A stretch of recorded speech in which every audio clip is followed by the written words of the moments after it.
সুপ্রিয় শিক্ষার্থীবৃন্দ, আজকে নতুন আরেকটি অধ্যায়ে আপনাদেরকে স্বাগতম। আজকে আমাদের আলোচ্য বিষয় নবম দশম শ্রেণীর সাধারণ গণিতের অষ্টম অধ্যায় বৃত্ত বা সার্কেল, যা এসএসসি পরীক্ষার জন্য অত্যন্ত গুরুত্বপূর্ণ একটি টপিক।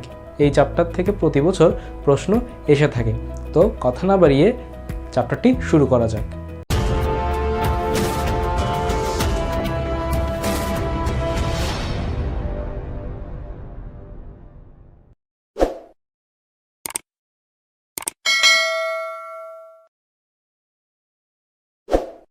আমাদের আলোচ্য বিষয় হলো বৃত্ত বা সার্কেল। তো একদম বেসিক লেভেল থেকে আমরা এর আলোচনা শুরু করি। তো আমরা শুরুতেই দেখব যে বৃত্ত কাকে বলে। বৃত্তর সংজ্ঞা হচ্ছে যে সমতলস্থ একটি নির্দিষ্ট বিন্দুকে কেন্দ্র করে নির্দিষ্ট দূরত্বে ঘূর্ণায়মান কোনো বিন্দুর সঞ্চার পথকে বৃত্ত বলে। পাশে একটি চিত্র দেখানো আছে যে সমতলস্থ, এখানে আছে আমি এটা বোর্ডে এঁকেছি। বোর্ড কিন্তু একটা আসলে সমতল 2D, একটা সমতলের উপর আমি বৃত্তটাকে এঁকেছি। সমতলস্থ একটি নির্দিষ্ট বিন্দুকে কেন্দ্র করে একটি নির্দিষ্ট দূরত্বে আমি একটা ঘূর্ণায়মান একটা বিন্দুকে আমি ঘুরিয়ে এনেছি। তো এর ফলে আমার বৃত্তটি তৈরি হয়েছে। তো বৃত্তের সাথে আরও কিছু আমাদেরকে জেনে রাখতে হবে, সেটা হচ্ছে যে কেন্দ্র, ব্যাসার্ধ, পরিধি, জ্যা এবং চাপ। তো আস্তে আস্তে এগুলোর সংজ্ঞা আমরা ব্যাখ্যা করার চেষ্টা করছি।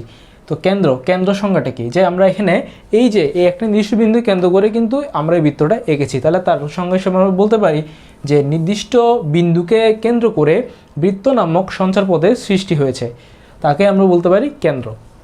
অপরদিকে এখানে ব্যাসার্ধ বা রেডিয়াস এর সংজ্ঞা হচ্ছে কেন্দ্র ও পরিধির যে কোনো বিন্দুর সংযোজক রেখাংশই হলো ব্যাসার্ধ। অর্থাৎ এখানে কেন্দ্র এবং এর উপর পরিধির এই যে পুরো এই বাইরের বৃত্তের ওপরের জিনিসটাকে বলা হয় পরিধি। পরিধির যে কোনো একটি বিন্দুর যে সংযোজক রেখাংশের যে দূরত্ব সেটাই হলো ব্যাসার্ধ বা রেডিয়াস। তো এরপর পরিধি যেহেতু বললাম, তাহলে পরিধি জিনিসটা কি? যেহেতু পরিধিকে কেন্দ্র করে পরিধিকে রেখে আমরা ব্যাসার্ধকে সংজ্ঞায়িত করলাম। তো পরিধির সংজ্ঞা হচ্ছে যে বৃত্তাকার বক্ররেখা সম্পূর্ণ দৈর্ঘ্যকে আমরা পরিধি বলে থাকি। অর্থাৎ এখানে যে আমরা বৃত্ত একটা আঁকলাম, এই বৃত্ত কিন্তু কোনো সরলরেখা নয়, এটা একটি বক্ররেখা। তো এই বক্ররেখার সম্পূর্ণ দৈর্ঘ্যটাকেই বলা হয় বৃত্তের পরিধি। এরপর আসি আমরা জ্যা কাকে বলে। জ্যা হলো পরিধিস্থ যে কোনো দুইটি বিন্দুর সংযোজক রেখাংশকে জ্যা বলা হয়। অর্থাৎ এখানে পরিধির উপর আমরা যদি যে কোনো দুইটা বিন্দু নেই এবং তাদেরকে আমরা যদি সংযোগ করি, তাহলে যে রেখাটি পাওয়া যায় সেটিই হলো জ্যা বা কর্ড। তো এখানে আমরা এখানে একটা পয়েন্ট ধরেছি, এখানে একটা পয়েন্ট ধরেছি এবং এই দুইটা পয়েন্টকে আমরা যোগ করেছি একটা সরলরেখার মাধ্যমে। তো এইখানে এই সরলরেখাটি হলো একটি জ্যা। এরপর আসি আমরা বৃত্তচাপ কাকে বলে। তো পরিধিস্থ যে কোনো দুইটি ভিন্ন বিন্দুর বৃত্তাকার দূরত্বকে অ্যাকচুয়ালি বৃত্তচাপ বলে। যেমন আমি এখানে একটা পয়েন্ট ধরলাম, এখানে একটা পয়েন্ট ধরলাম, এবার এই পয়েন্টের মাঝখানে যে এই বৃত্তাকার দূরত্বটা, এটাই হলো বৃত্তচাপ বা আর্ক। তো এখানে আরেকটি অংশ আমি লিখেছি, সেটা হচ্ছে বৃত্তাংশ। তো এখানে কোনো একটা দ্বারা যদি কোনো একটা জ্যা দ্বারা বা কোনো একটা সরলরেখা যদি আমি এখানে ছেদ করি, তাহলে এখানে একটা অংশ তৈরি হয়, এটাকে অ্যাকচুয়ালি বলা হয় বৃত্তাংশ। তো আশা করি তোমরা বৃত্ত সম্পর্কিত যে যে তথ্যগুলো বা যে যে অংশগুলো আমাদের চোখের সামনে ভেসে ওঠে সবই এখন ক্লিয়ার হয়েছে। এখন আমরা পড়ব ব্যাস কাকে বলে তা নিয়ে।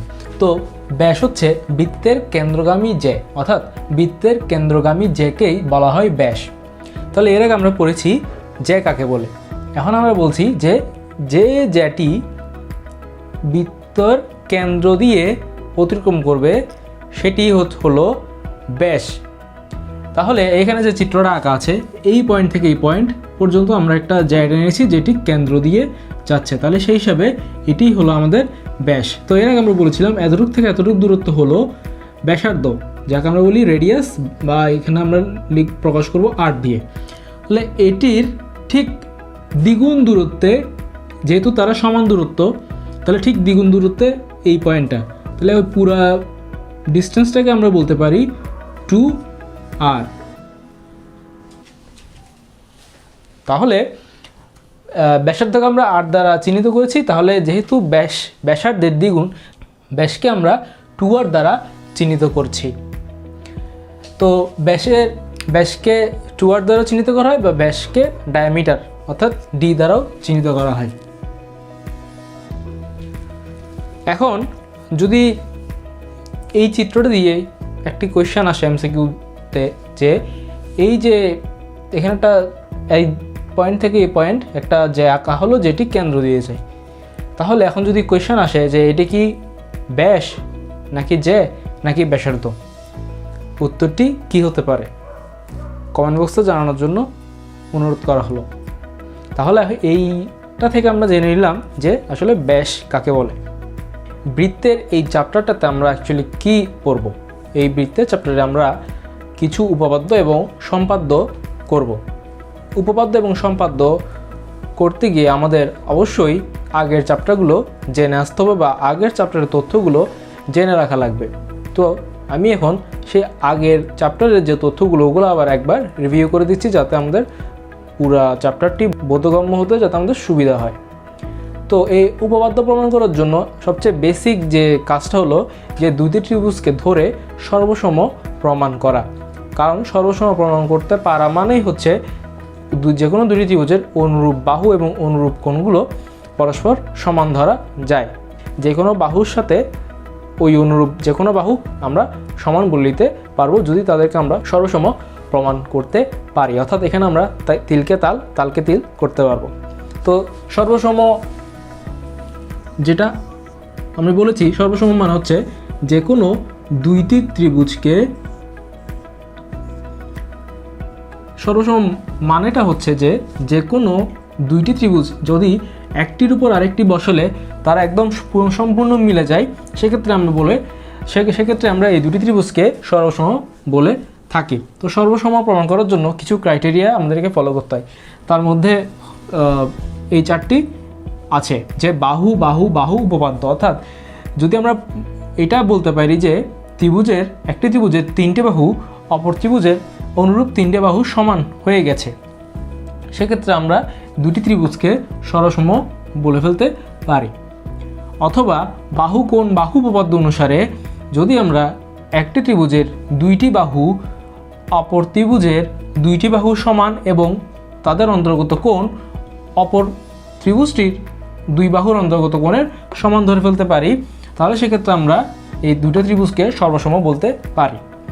এবং কোণ উপপাদ্য অনুসারে যদি আমরা একটি ত্রিভুজের দুইটি কোণ অপর ত্রিভুজের দুইটি কোণের সমান এবং বাহু অপর ত্রিভুজের বাহু সমান ধরে ফেলতে পারি, তাই সেক্ষেত্রে আমরা এই দুইটি ত্রিভুজকে সর্বসম প্রমাণ করতে পারি।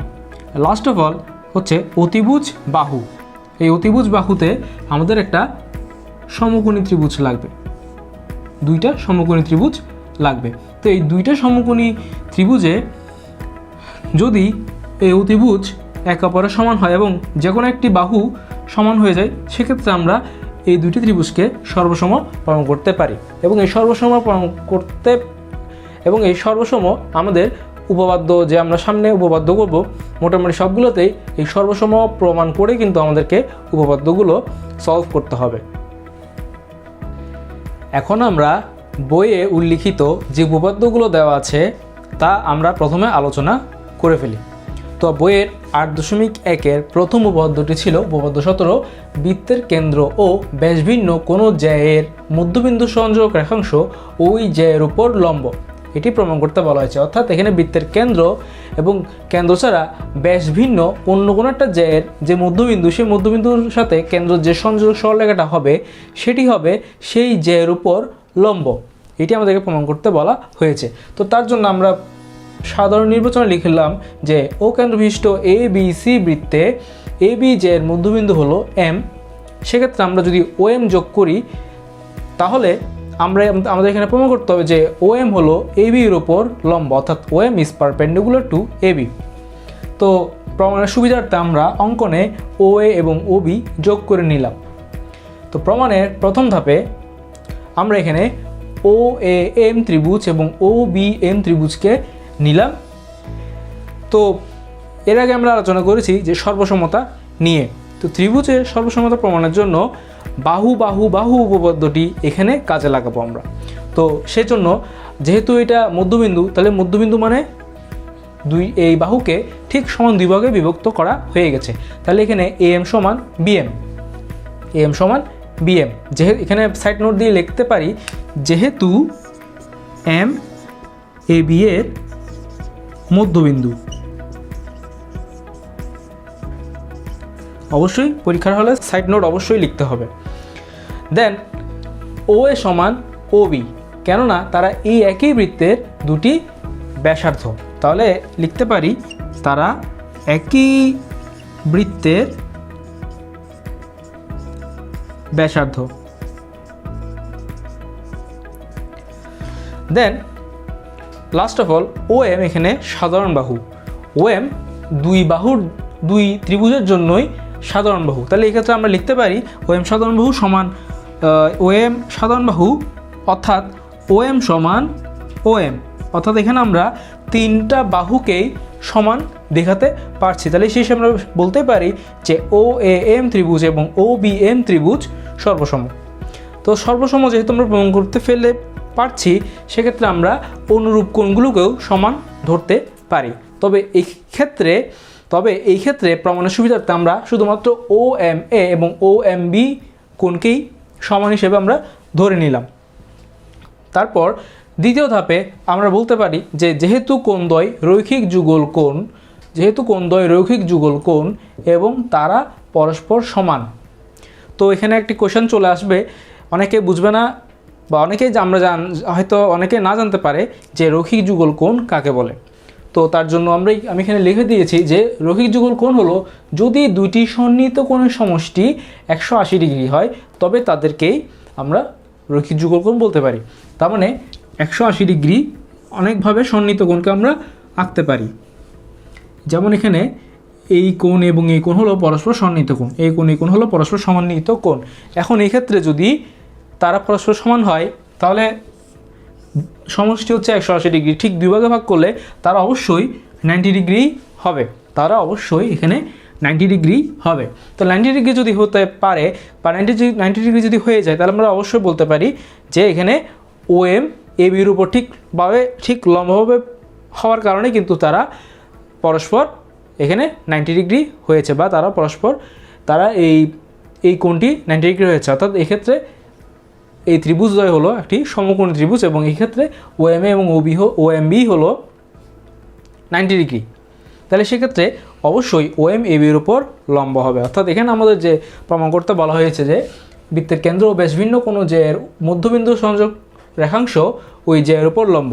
তাহলে এটি আমাদের প্রমাণ হয়ে গেল।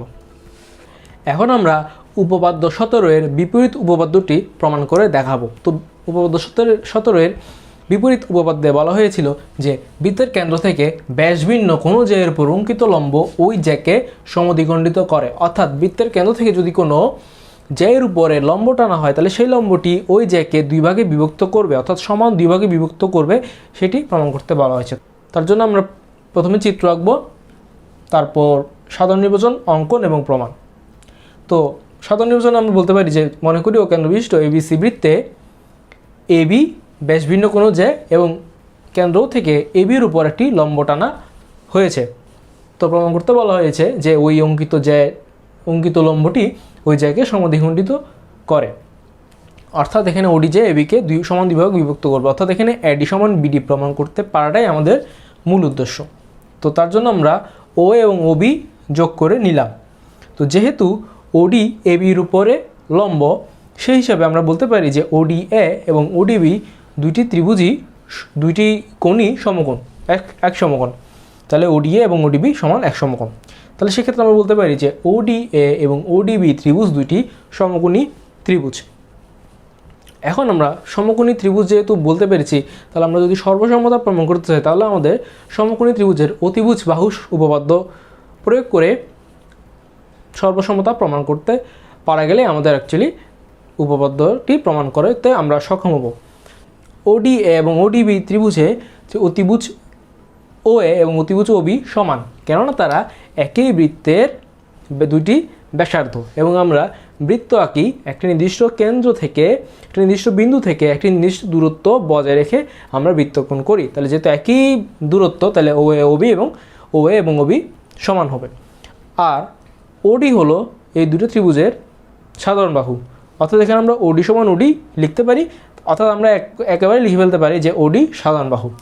তো যেহেতু অতিভুজ এবং আরেকটি বাহু সমান হয়ে যাচ্ছে, সেক্ষেত্রে আমরা বলে ফেলতে পারি যে ওডি এ এবং ওডিবি ত্রিভুজ সর্বসম। এবং সর্বসম প্রমাণ করতে পারা মানেই আমরা বলতে পারি যে ত্রিভুজের অপর দুইটি বাহুও সমান হবে। সেক্ষেত্রে আমরা বলতে পারি যে এডি সমান বিডি। তাহলে আমাদের এই উপপাদ্যটি প্রমাণ করা হয়ে গেল।